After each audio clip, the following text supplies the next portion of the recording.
Aujourd'hui, on va parler de comment ne pas saboter vos investissements. Je suis Michael Ravaneda, je suis ingénieur, analyste financier, mon accent vient du Brésil. N'oubliez pas, chaque mardi à 20h, on est ici. Certains lives ne sont pas disponibles après une semaine. Des autres lives, je garde sur la chaîne. Mais certains lives, je laisse disponibles seulement pour les membres de ma formation. Si vous ne voulez pas rater les lives, il suffit d'être ici à 20h à chaque mardi pour un nouveau sujet des finances. Bon, première chose, si on parle d'erreur d'investissement, c'est de faire de day trade. Et day trading, c'est la négociation journalière. Vous devez éviter cela au maximum possible si vous commencez à faire des investissements. Analyser des graphiques sans savoir qu'est-ce qu'il y a arrière, sans connaître la société, sans savoir ce que la société fait, c'est de la spéculation, c'est pas de l'investissement. Il y a certains investisseurs qui en fait commencent par les day trading ou commencent à regarder des graphiques, qui commencent à regarder certaines chaînes YouTube qui parlent de ça. Je peux vous assurer que 98% des gens après 6 mois seront déjà largement perdants par rapport à ces sujets d'investissement. Warren Buffett, Peter Lynch, Joe Greenblatt, O'Shaughnessy, William Higgins, je peux parler des dizaines et des dizaines d'investisseurs. Les meilleurs investisseurs du monde utilisent l'analyse fondamentale pour investir, sont des investisseurs de long terme. Donc évitez le maximum possible les négociations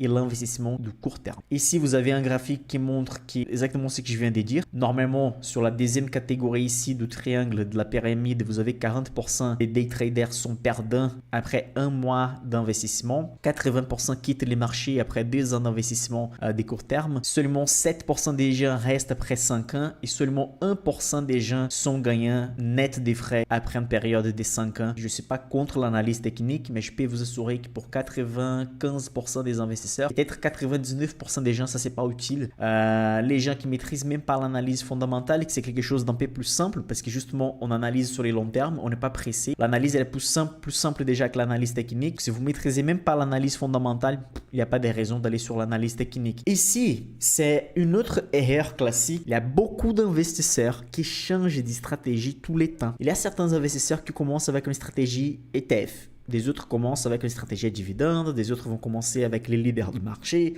des autres avec des small cap. Mais une erreur, c'est de commencer avec une stratégie et simplement parce qu'une autre stratégie, dans une certaine période, commence à donner des résultats un peu plus élevés en termes de rentabilité, il change de stratégie. Et donc, vous allez sur l'autre stratégie qui est gagnante, mais justement, les stratégies ont des cycles. Donc, vous avez les risques de tomber sur l'autre stratégie au pire moment. Et donc, vous tombez toujours sur une nouvelle stratégie au pire moment possible. Vous devez garder une stratégie qui s'adapte à votre réalité financière, à votre expérience, à votre capital humain. C'est pour ça que je déteste des chaînes et des sites et des blogs qui toujours parlent cette stratégie c'est la meilleure, les autres ne fonctionnent pas, ou des éducateurs financiers qui sont ici sur YouTube qui parlent cette stratégie ETF c'est la meilleure du monde parce que la majorité des fonds n'arrivent pas à battre les marchés, etc. Ils vont montrer les données qui leur convient pour montrer que la stratégie c'est la meilleure. Mais devinez-vous, c'est pas la meilleure parce qu'il n'y a pas la meilleure stratégie. Il y a une stratégie qui s'adapte à chaque type d'investisseur, à chaque capital humain, à chaque niveau des revenus aussi. Donc l'investisseur doit découvrir quelle est la meilleure stratégie qui s'adapte à soi-même. Donc, si vous commencez avec une stratégie au mélange des 2 stratégies, essayez de passer 1 année, 2 ans dessus pour comprendre ces stratégies avant de bouger sur une autre. Normalement, si vous bougez d'une stratégie ETF vers une stratégie active, que ce soit dividende, leader de marché, small cap, ça, c'est pas gênant parce que les ETF sont simplement la moyenne de marché. Mais si vous avez une stratégie, par exemple, small cap et dividende et vous voulez changer complètement, aller sur les leaders de marché, etc., faites attention, faites ça doucement parce que vous pouvez tomber sur les pires momentum de la stratégie et après sur la nouvelle stratégie tomber sur les pires moments aussi. Restez sur les stratégies. Les stratégies sont faites pour réussir la majorité du temps, mais il y a certaines années que ça va pas aller bien parce que simplement les principaux secteurs vont pas bien, la macroéconomie va pas bien. Donc vous pouvez pas simplement changer des stratégies comme si c'était un club de foot. Votre stratégie doit être appliquée sans être impactée par celle de votre voisin. Peu importe ce que les autres sont en train de faire. Si vous avez une stratégie déjà bien établie qui fonctionne depuis un siècle, comme la stratégie à dividende, la stratégie ETF, la stratégie small cap, la stratégie leader de marché, il suffit de garder la même stratégie. Et évidemment, faire un bon management. Et stock picking loto, ça veut dire choisir les actions de portefeuille au feeling, comme ça, ou parce qu'un voisin a recommandé, parce qu'il y a un site, un blog, quelqu'un qui a écrit quelque chose à parler de cette société, sans savoir ce que la société elle fait, sans savoir connaître les fondamentaux de la société. C'est sûr que tout le monde ici, au début des investissements, sauf s'il y a quelqu'un qui a vraiment commencé avec la lecture des livres dans une formation, la La majorité d'investisseurs ont déjà fait ça. Malheureusement, la majorité d'investisseurs font ça. Et il y a des types d'investisseurs qui font les stock picking loto. Il y a ceux qui simplement essayent de regarder des variables qui sont pas importantes. Donc, ils vont regarder beaucoup des choses sur Internet, les news de marché. Moi, j'ai déjà eu des clients, quand je faisais beaucoup d'analyses privées des portefeuilles, beaucoup de clients qui savaient tout par rapport à la société. Les noms du PDG, ils savaient en fait quels étaient les nouveaux produits qui allaient sortir, la date, etc. Mais on regardait les portefeuilles, ils étaient toujours en négatif même pendant les périodes haussières de marché. Pourquoi? Parce qu'ils n'étaient pas attentifs sur les variables qui importent, sur les variables qui vraiment donnent de la rentabilité, qui montrent que la société est une bonne société. Et grâce à mon expérience d'après quelques années dans la bourse, ça fait plus de 10 ans déjà que j'investis, aussi en travaillant comme analyste, j'ai appris à ne pas faire attention au bruit de marché, aux nouvelles de marché, aux choses qui n'intéressent pas. Parfois, il y a des informations par rapport aux nouveaux produits, les clients laissent des opinions par rapport aux produits, etc. Mais dans la vraie vie, quelle est la marge nette de la société? Quel est le niveau d'endettement de la société? Toutes ces choses-là sont beaucoup plus importantes qui par rapport aux autres sujets, les autres variables. Donc, si vous faites l'analyse fondamentale basique, déjà, vous avez les 80% qui intéressent. Vous avez 20% d'informations qui donnent 80% de résultats. Vous pouvez toujours se baser sur l'analyse fondamentale pour commencer.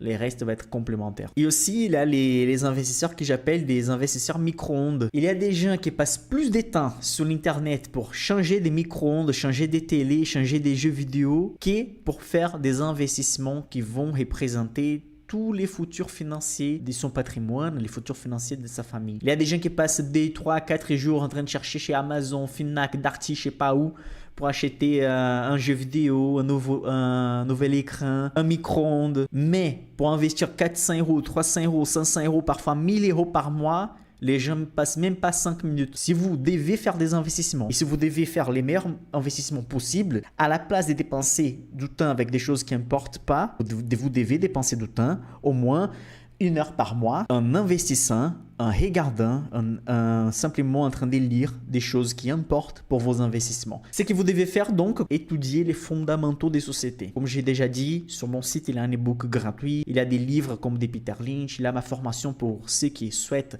avoir quelque chose d'organisé, qui commence à partir de la base, qui va jusqu'au niveau avancé.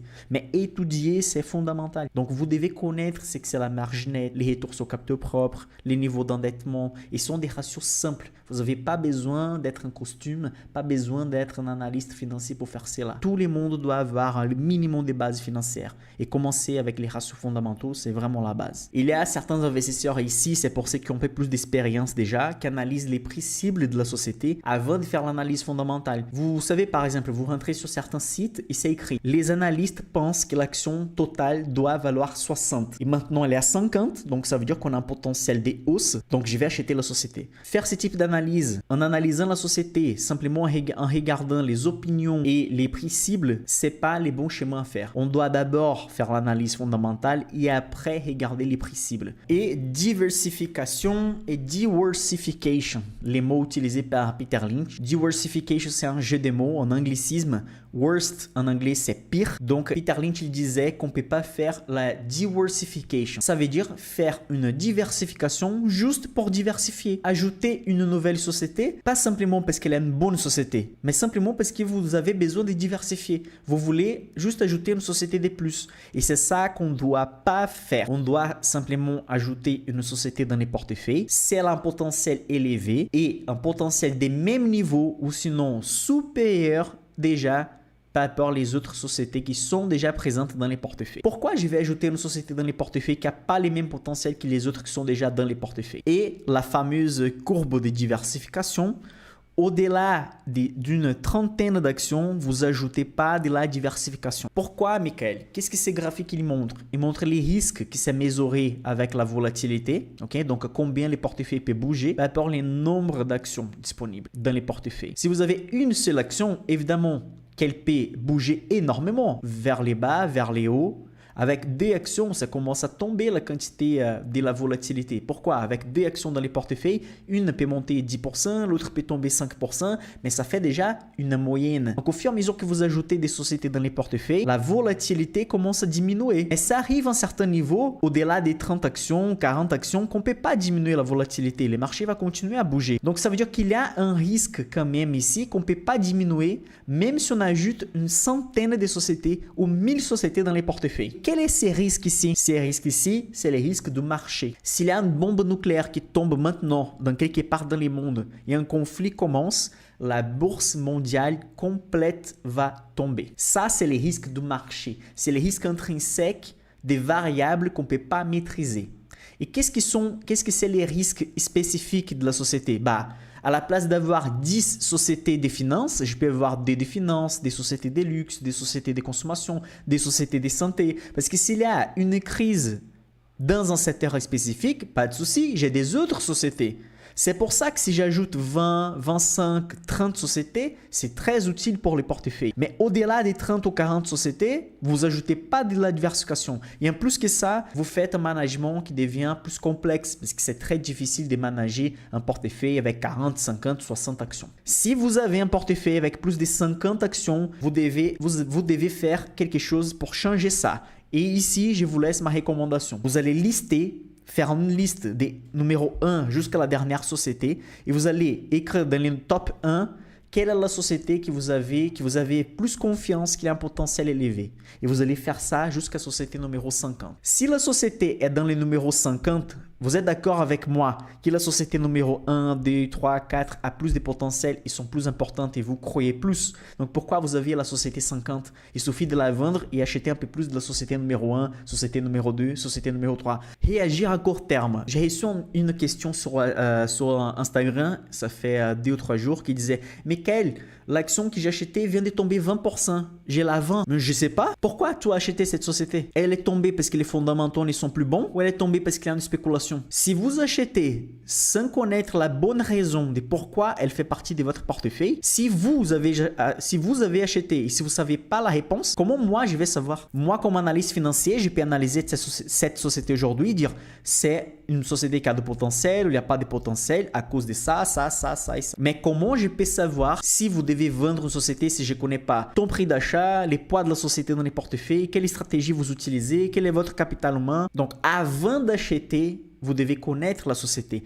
Passez beaucoup de temps pour mettre la société, placer la société dans les portefeuilles. Ça, c'est le plus important. Comme ça va vous aider à prendre une décision plus précise au moment de la vente. Ne pas réagir à court terme. Bon, ici, nous avons les prix de la discipline dans les mondes d'investissement. Il y aura plusieurs baisses de marché. L'embargo du pétrole arabe, il y aura la baisse de SP500, il y aura aussi la fin de l'étalon or dans les années 70, l'inflation élevée dans les années 80, la crise asiatique des années 90, la baisse des années 2000 et 2008, la crise des subprimes, la dette en Europe. Il y aura plusieurs choses. Si vous avez un horizon de long terme avec un portefeuille bien diversifié, vous avez qu'à gagner à long terme. Peu importe ce qui arrive dans les marchés, l'objectif principal des sociétés dans le monde, c'est gagner de l'argent. Nous travaillons pour faire les sociétés gagner de l'argent. Ça soit vous êtes propriétaire d'une société, soit vous travaillez pour une société. Si la société n'arrive pas à gagner de l'argent, elle ne peut pas payer les employés. Et donc, elle ne va pas exister, elle va faire faillite.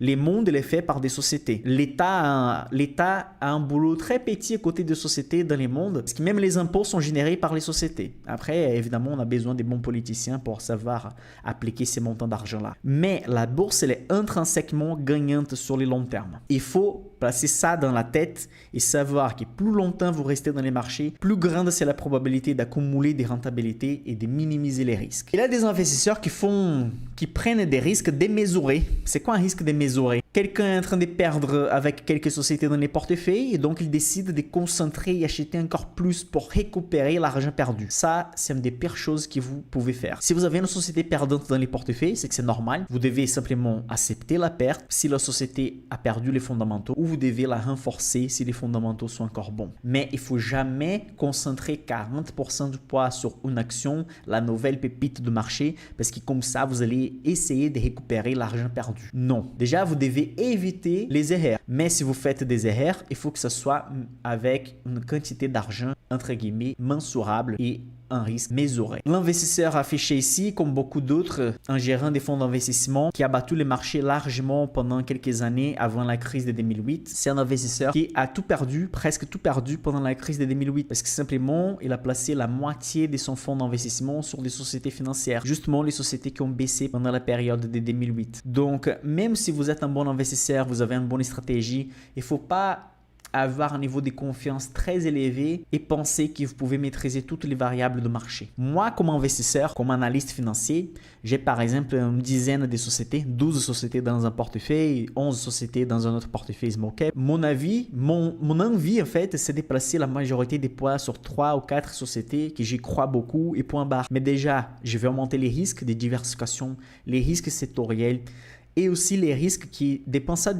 La société ne dépend pas de mon choix. Elle a un directeur, un PDG, des employés. Il y a certains risques qui arrivent dans les marchés que je ne peux pas maîtriser. Donc, les meilleurs que je peux faire, c'est de diversifier et ne pas concentrer tous les investissements sur une seule société. À la place de timer les marchés et de choisir quels sont les meilleurs mois, les meilleurs jours, la meilleure semaine, juste glissez vos achats. Faites des achats mensuels ou des achats trimestriels maximum. Comme ça, vous allez déjà glisser et vous n'allez pas tomber sur la pire période de marché. L'effet de faire des achats réguliers, c'est déjà une défense pour les portefeuilles de la majorité d'investisseurs. Mes amis investisseurs, je pense que pour aujourd'hui, c'est tout.